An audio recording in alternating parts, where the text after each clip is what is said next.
일본 기업이 다들 뒤통수 맞았다라는 얘기를 한 거죠. 근데 세상에 어떤 나라가 의류를 가장 많이 수출하다가 그 다음에 반도체로 넘어가겠어요? 상상할 수 없는 일이거든요. 철강이라는 렌즈로 세상을 들여다보는 미래지향 과학 토크쇼 쇠맛 토크. 우리가 평소에는 의식하지 못했지만 삶 곳곳에 스며들어 있는 철강의 이야기를 신선하고 새로운 시각으로 풀어보는 시간입니다.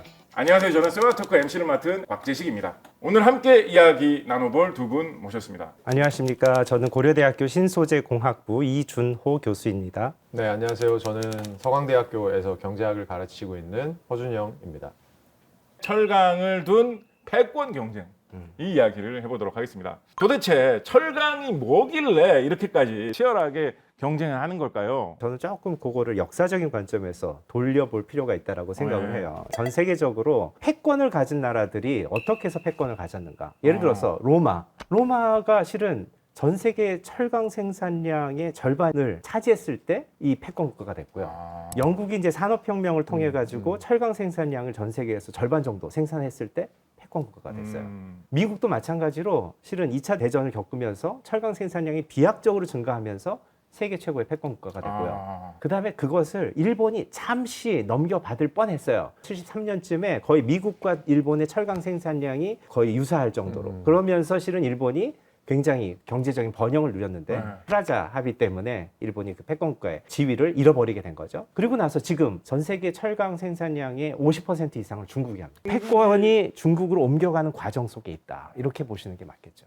사실은 제일 중요한 건 철강이 안 들어가는 제품이 없잖아요. 생각해보세요. 전투기 만들고 탱크 만들고 뭐 만드는데 사실 빠져서는 안 될 게 철이잖아요. 그렇게 봤을 때는 경제적으로 산업에서도 중요하고 안보적으로도 중요한 게 결국 철이다 보니까 그런 측면에서는 안정적인 공급이라는 게 되게 중요하구나. 이건 경쟁하는 이유 중에 또 하나인 것 같습니다. 근데 잠깐만, 교수님, 철하고 철강하고 네. 어떻게 다른 거죠? 우리 철강 이런 말 많이 쓰기 하는데 실은 이게 철의 역사를 보게 되면 철을 만들기 위해서는 굉장히 높은 온도가 필요했어요. 히타이트 제국 들어보셨잖아요. 네, 역사적으로 네. 히타이트. 히타이트가 그러면 도대체 그 고대 사회에서 얼마만큼 영향력이 있었냐. 얘네가 갖고 있었던 그 지역이 바람이 엄청 셌어요. 그래가지고 철광석을 이제 환원을 시키는데 엄청나게 강한 바람이 부니까 그 바람 때문에 자연적으로 굉장히 강한 풍량을 얻게 된 거죠.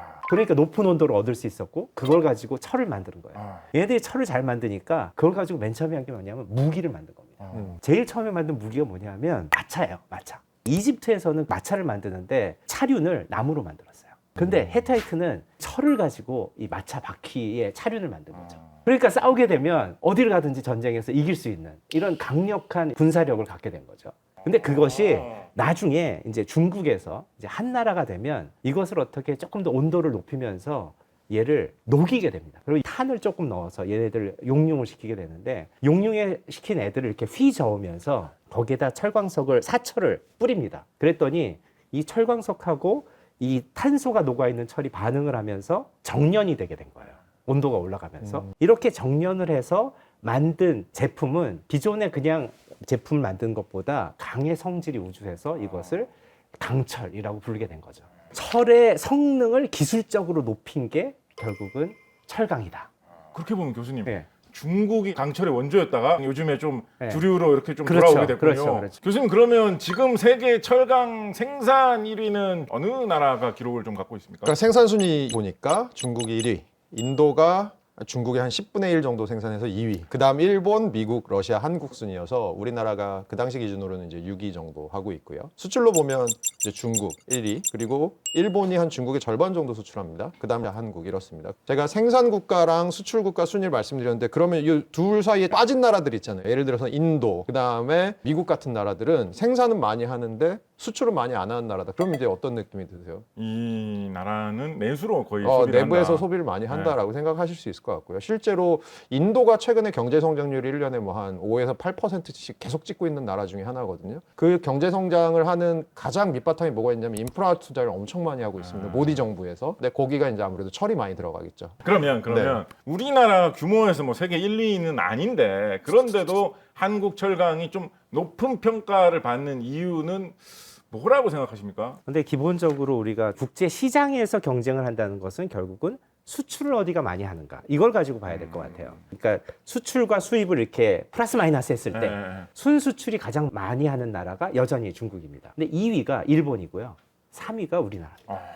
그러니까 이 얘기는 뭐냐 하면 수출을 잘한다는 것은 자기 나라에서 철강을 잘 만들고 있는데 외국에서 만들어서 팔아도 그것과 경쟁할 만해요 라는 거니까 이게 경쟁력이 있다는 거죠. 그러니까 중국과 일본과 한국이 어떻게 보면 지금 전 세계적으로 철강 수출에서는 가장 치열한 경쟁을 벌이고 있는 나라다. 그럼 전 세계에서 가장 많은 철강의 순수입국은 어딜 것 같으세요? 왠지 수입하면 보통 미국이 1위 할 때가 많거든요. 아, 맞습니다. 예. 전 세계에서 순수입으로 제일 많은 나라가 미국입니다. 그러니까 실은 미국 시장에 어느 나라 철강이 들어갈 것인가 이런 것들이 어떻게 보면 미국은 판이고 그 땅을 누가 이렇게 들어가서 철강을 판매할 것인가 하는 것이 각 축장이다라고 보시면 될 것 같습니다. 교수님 그러면 세계 경제에서 철강이 차지하는 의미는 뭘까요? 철강이 모든 산업에 다 들어가는 거기 때문에 여기서 가격이 튀기 시작하면 전반적으로 가격 경쟁력이 떨어지는 부분이 생기게 될 수밖에 없습니다. 저는 학생들한테 보통 물어봐요. 콜롬비아에서 원두 가격이 오르면 그 우리나라 스타벅스에서 무슨 일이 벌어질까? 그럼 아이들이 이제 가격이 오를 것 같다고 얘기를 해요. 그러면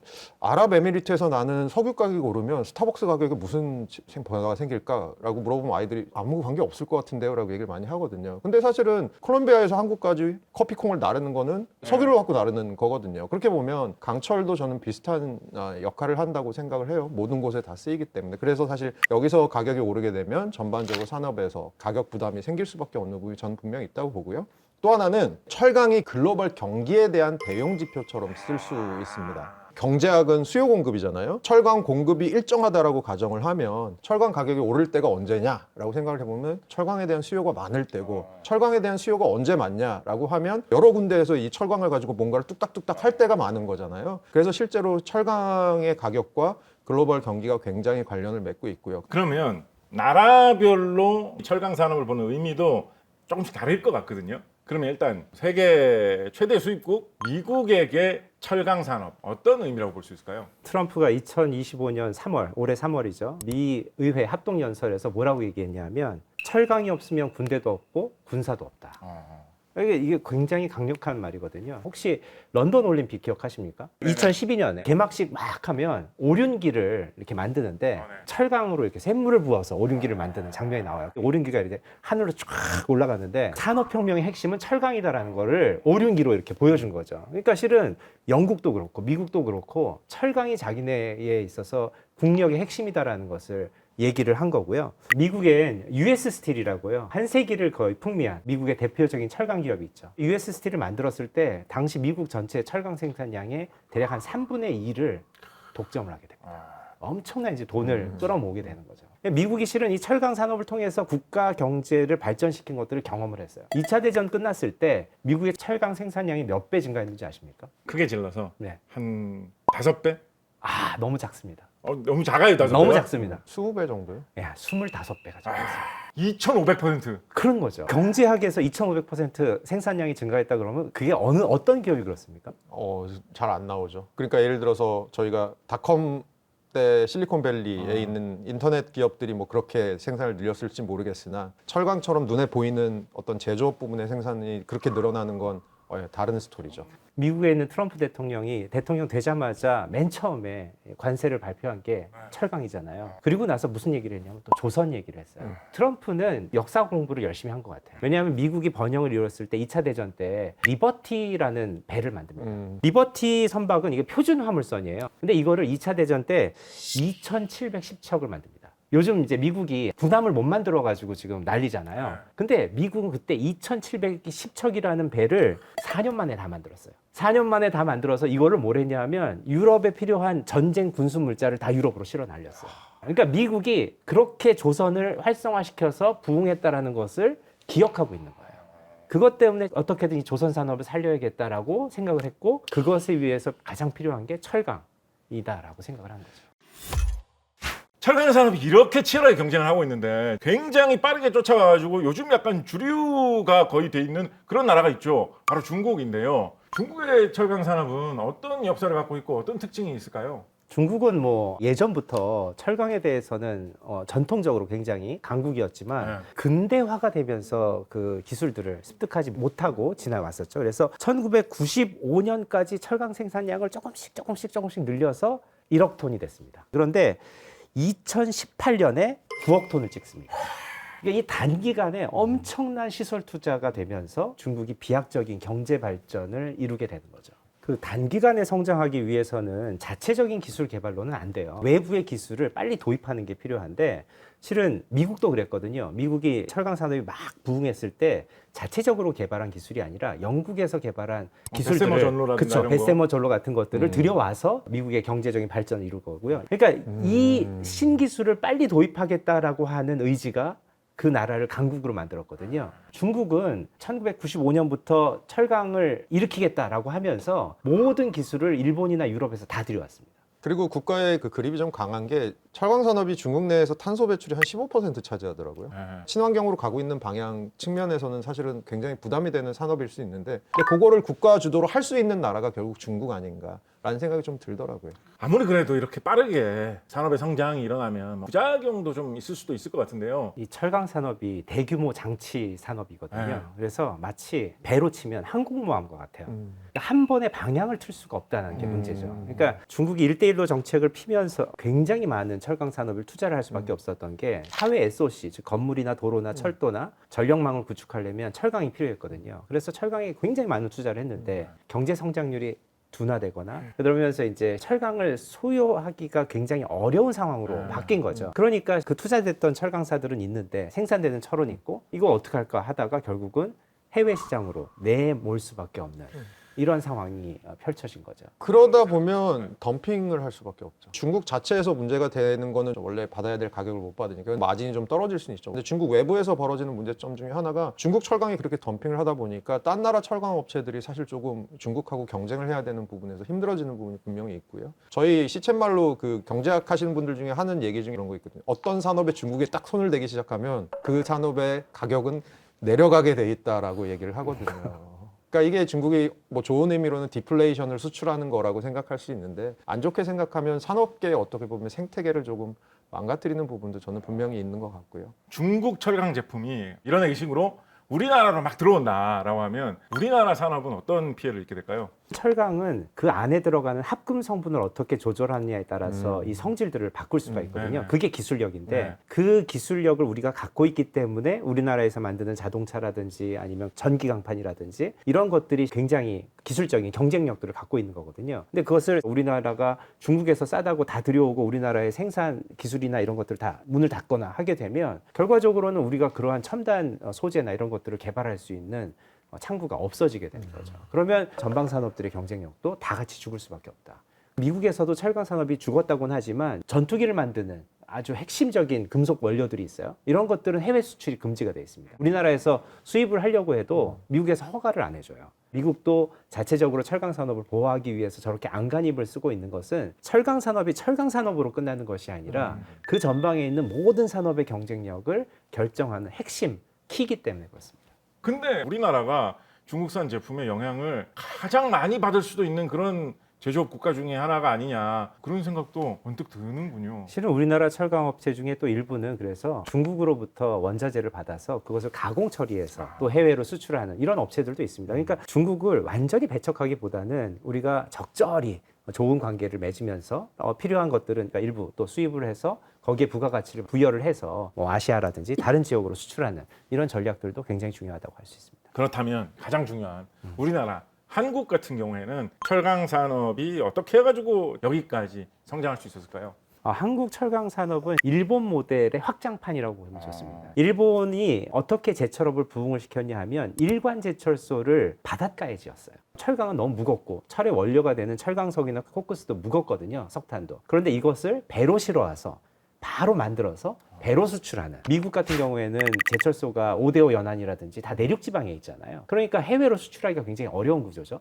반면에 일본 같은 경우에는 임해 제철소를 만들어서 수출을 하는데 굉장히 유리한 장점을 갖고 있었습니다. 그런데 일본은 하나의 제철소의 고로가 하나 내지는 많아야 2개인 거예요. 그런데 우리나라는 그 제철소의 윤곽로를 4개, 현대제철만 해도 3개, 5개 이렇게 지은 거예요. 그러니까 규모의 경제에서 한 번에 많이 생산을 해서 많이 판매를 할 수 있으니까 훨씬 더 가격 경쟁력에서 우월한 형태로 제품을 판매할 수 있게 된 거죠. 그래서 월드 스틸 다이나믹스라는 그 전 세계 철강 평가하는 기관이 있어요. 매년 평가를 하는데 우리나라 모 기업이 15년째 전 세계 1위 경쟁력을 갖고 있다. 이런 보고도 있습니다. 우리나라가 또 잘하는 게 뭐냐 하면 정말 창의적이지 않습니까? 남들이 생각해내지 못한 것들을 굉장히 잘 생각을 해요. 그래서 우리나라 철강 업체들이 항상 새로운 소재를 빠른 시간 내에 개발하는데 다른 나라보다 장점을 갖고 있습니다. 대량 생산으로 가격 경쟁력도 갖고 있고 새로운 제품을 개발하는 데 있어서도 경쟁력이 있으니까 국제적으로도 수출을 많이 하는 나라가 되지 않았나. 중국과 일본에 비교하면 저희가 생산량도 적고 네트워크도 적을 수밖에 없는데 그럼에도 불구하고 세계 3위의 수출 국가가 됐다.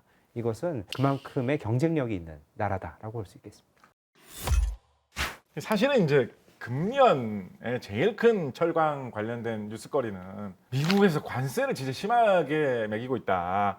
이거지 않습니까? 이 조치가 그냥 단순한 보형무역 조치였을까요? 아니면 정치적 전략이 숨어있는 그런 거였을까요? 철강에 대한 관세로 한정을 하면 저는 네. 이거는 전략적이라고 생각을 하고요. 그러니까 이거는 다음 스텝을 보는 것 같아요. 오늘 저희가 얘기한 것들을 관료하는 중요한 흐름은 뭐냐? 산업에 있어서 안보에 있어서 철강 빼고 얘기할 수 있는 게 별로 없다라는 거잖아요. 이게 일종의 척추 같은 거잖아요. 이것에 있어서는 사실은 트럼프가 양보하고 싶은 마음도 별로 없을 것 같고요. 미국에서도 단기적으로는 피해가 있을 겁니다. 근데 트럼프가 이것에 대해서 끊임없이 생각하는 건 저는 그런 것 같아요. 이걸 잘 견디면 미국 중심의 철강 산업을 다시 세울 수 있고 미국 중심의 철강 생태계가 다시 생기면 결국 우리 모두가 베네핏을 볼 거야. 그런 생각을 갖고 있지 않을까라고 보고 있습니다. 이번에 트럼프 2기에서 이런 문제가 다시 일어난 건 뭐냐 하면 미국하고 관세 없이 자유무역을 하던 캐나다나 멕시코 이런 데를 통해서 중국산 철강이 우회 수출을 하게 된 거죠. 미국 입장에서 보면 굉장히 억울한 거죠. 왜냐하면 이거는 패권 경쟁의 문제였거든요. 그리고 한국도 보면 저가의 중국 원재료를 받아서 그걸 가공해서 미국에 판 사례들이 좀 있거든요. 그러다 보니까 야 우리 동맹이라고 했는데 알고 봤더니 내 경쟁 상대인 중국을 도와주고 있어? 그러면 이거 안 되지 않아? 그래서 다시 우리가 이제 다 막아버릴게. 25% 쿼터제 줬던 거 이제 더 이상 인정 안 할게. 이렇게 된 거죠. 우리가 좀 피를 흘리겠지만 중국 좋은 일은 못 시키겠다. 못 시키겠다는 거죠. 우리 같은 우방국에 대한 뭔가 피해를 주겠다는 것이 아니라 중국하고의 국제적인 패권 경쟁에서 자기네가 1인 체제를 갖겠다. 이런 거죠. 그러면 교수님 말씀은 이게 어느 정도만 좀 자리를 잡는 것 같으면 정권이 트럼프 대통령에서 다른 쪽으로 바뀌어도 철강 관세가 상당히 높은 쪽으로 쭉 갈 수도 있을 그럼요. 거다라고 보시는 거죠. 그렇죠. 그런데 아까 말씀하신 것처럼 미국에서는 그런 고품질 철강 제품을 스스로 만들어낼 수가 없거든요. 어차피 어디선가 수입을 해와야 돼요. 그러면 수입을 할 때 중국은 경쟁 상대가 안 되는 거죠. 왜냐하면 미국에서 원산지를 뭐 제어한다든지 해서 중국이 원산지면 우리는 안 받겠다. 대신 우리 우방국에서 받을 테니 니네가 들어와라. 실제로 지금 관세가 25% 부과는 됐지만 지금 미국에서 이제 팔고 있는 철강 판매 가격이 훨씬 더 올라가서 아마 국내 철강 회사가 그렇게 손해를 보고 있지는 않다. 이렇게 보고 있습니다.